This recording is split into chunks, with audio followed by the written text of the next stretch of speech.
नमस्कार आदाब, मैं इमरान अहमद अंसारी। जैसा कि आप देख सकते हैं अभी मैं मौजूद हूँ यहाँ बस्ती नगर पालिका परिषद में, और यहाँ व्यापार मंडल के लोग एकजुट होकर यहाँ पे आए हुए हैं। तो इनसे हम जानने का प्रयास करेंगे कि आखिर एकजुट होकर नगर पालिका को इस तरह से घेराव क्यों किया गया है। तो हम यहाँ अध्यक्ष जी भी हैं और तमाम लोग हैं, तो इनसे जानने का प्रयास करेंगे कि आज किस लिए ये यहाँ पे आए हुए हैं। तो सर, आज आप घेराव किए हैं एकजुट होकर यहाँ नगर पालिका पे, ये किस लिए किया गया है?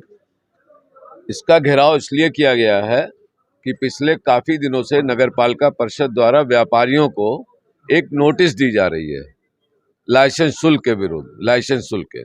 और लाइसेंस शुल्क का जो नोटिस है वो किसी स्तर पे भी मान्य नहीं है, ना ही किसी जिले में लगा है। अन्यत्र जिलों से हमने पता लगाया, उन पता लगाने पे हमको पता चला कि कहीं भी लाइसेंस का नोटिस नहीं जारी हो रहा, ना ही कहीं कोई लाइसेंस का शुल्क दे रहा है। और नगर पालिका को ये अधिकार भी नहीं है कि हमसे वो लाइसेंस का कोई शुल्क ले। तो हमने इस पे एक बात रखी है, और बाकी 4 पॉइंट और हैं हमारे, उन पॉइंटों पे भी हमने रखा है। जो इन्होंने नगर पालिका के किराए बढ़ा दिए गए थे, उन किरायों को कम करने के लिए, क्योंकि अचानक से कई साल बाद, 10 साल, 15 साल, 20 साल बाद, जिसके 50 रुपये किराया था उसका 500 कर दिया जाए, जिसका 200 किराया था उसका 1500 कर दिया गया। उसको कम करने के लिए, उस पर पुनर्विचार करने के लिए हमने आज यहाँ पे वो दिया है।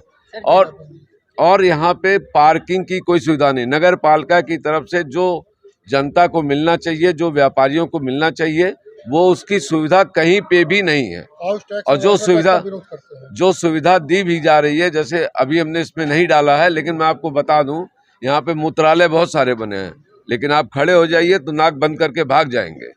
ये सुविधा कौन देगा? इनको देना पड़ेगा, इसकी सफाई कौन कराएगा? इनको करानी पड़ेगी। तीसरी चीज एक और है, यहाँ पे जो हाउस टैक्स, वाटर टैक्स सारे लोग देते हैं, और उसका उन्होंने हाउस टैक्स, वाटर टैक्स को बहुत ज़्यादा 2021 में बढ़ाया, पास किया 2021 में, और लागू करेंगे 2017 से। क्यों लागू करेंगे? हमने उस पर दिया है, और वो 2021 में जो लागू किया गया है उस पर भी पुनर्विचार करने की बात कही है। सर, अभी आपने कहा था कुछ टाइम भी दिए हैं आपकी, टाइम के हिसाब से अगर जो आपकी मांग नहीं पूरी होगी तो उसके बाद आप क्या करने के लिए? देखिए, 15 दिन का हमने टाइम दिया है, और 15 दिन के टाइम के बाद अगर इनके पास से हमको कोई समुचित जवाब नहीं मिलता है, या समुचित हमको उसका वो नहीं मिलता है, तो मैं अगला कार्यक्रम 15 दिन बाद तय करूंगा और आपको बताऊंगा। सर, आप क्या कहना चाहते हैं? आप एकजुट होकर यहाँ पे तमाम लोग आए हैं, तो इसके बारे में क्या कहना चाहते हैं? आज हम लोग वर्तमान अध्यक्ष को ज्ञापन देने आए हुए थे। व्यापार मंडल के हम लोग हैं, और इस नगर पालिका में जो जास्ती की जा रही है व्यापारियों के साथ, उस जास्ती के खिलाफ हमने ज्ञापन दिया है, और इनको 15 दिन का हमने समय दिया है।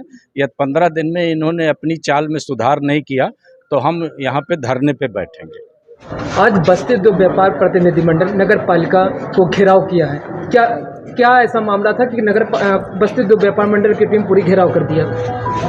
आज उद्योग व्यापार मंडल द्वारा सभी हमारे पदाधिकारी और जो भी सदस्य हैं उन लोगों ने नगर पालिका परिषद बस्ती आकर के ज्ञापन देने का काम किया है, जिसमें उन्होंने मांग किया है कि जो हमारे एक लाइसेंस है जो कि प्रदेश सरकार द्वारा जारी किया गया है, प्रदेश सरकार ने कहा कि सारे जितने भी दुकानदार हैं उनका एक लाइसेंस नगर पालिका परिषद में बस्ती बनना चाहिए।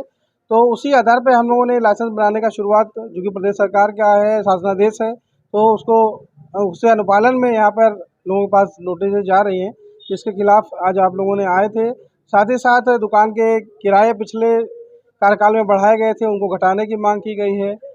कुछ पार्किंग की व्यवस्था करने की मांग की गई है। जैसे 5 सूत्री मांगे हैं, उसको हम लोग विचार करके और जल्द से जल्द जो भी दिक्कतें हैं, क्योंकि व्यापारी हम लोग कहीं दूर नहीं, हमारे परिवार के हैं, हमारे घर के, हमारे बस्ती नगर पालिका के वासी सभी लोग हैं, तो उन्होंने हम लोगों को पूर्ण मदद किया है, तो निश्चित हम लोग भी उनकी भरपूर मदद करने का काम करेंगे। अभी आपने कहा कि जो बस्ती के व्यापारी हैं आपके परिवार हैं, और यहाँ पर बहुत दिनों से बीजेपी की सरकार थी, लेकिन बीजेपी को सरकार का हटाकर व्यापारियों ने पूर्ण बहुमत से सपा सरकार लाया बस्ती में, तो ऐसे क्यों हो रहा है? ये पहले का है, जो भी इन्होंने 5 मांग किया है वो सारे 5 मांग पहले के कार्यकाल में पूरे हुए हैं। वो अब हम लोगों को ज्ञापन दिया है कि आप लोग आए हैं तो हम लोग इसको हटाने का काम करें, तो हम लोग इस पर बोर्ड की बैठक होगी। ऐसे हम लोग नहीं कर सकते, पूरे नगर पालिका बोर्ड होती है, बोर्ड की बैठक होती है, बोर्ड में पास करा करके जो भी इनके मुद्दे हैं उनको सॉल्व कराया जाएगा। क्या मांगे थे इसमें जो आपको ज्ञापन दिए अध्यक्ष जी ने? जिसमें पहला मांग उनका ये है कि जो लाइसेंस बनना है प्रदेश सरकार द्वारा, जो हमारे प्रदेश सरकार का आया हुआ शासनादेश कि सारे व्यापारियों का लाइसेंस बनाया जाए, पहली मांग है। तो जो प्रदेश सरकार की शासन का हो, शासन को तो जो भी बात आएगी तो हम लोग को बनाना ही है, मानना है।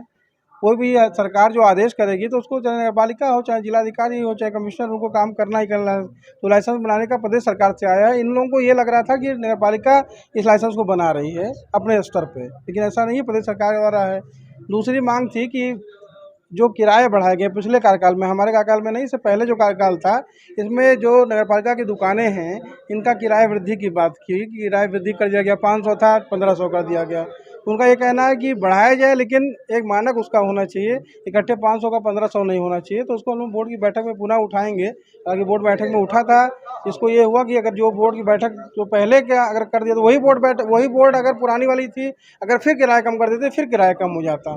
लेकिन अब नई बोर्ड अगर पुराना कोई बोर्ड का करके गया तो उसको ख़त्म नहीं कर सकता, जैसा कि शासनादेश बताता है। तो और एक मांग इनकी थी, रोडवेज पे एक कूड़ादान है जहाँ बड़ा गंदगी रहती है, उसको पहले से ही इनको पता नहीं रहा होगा, हमने पहले पिछले हफ्ते ही उस कूड़ेदान को हटा दिया है और वहाँ साफ़ सफाई भी करा दी है।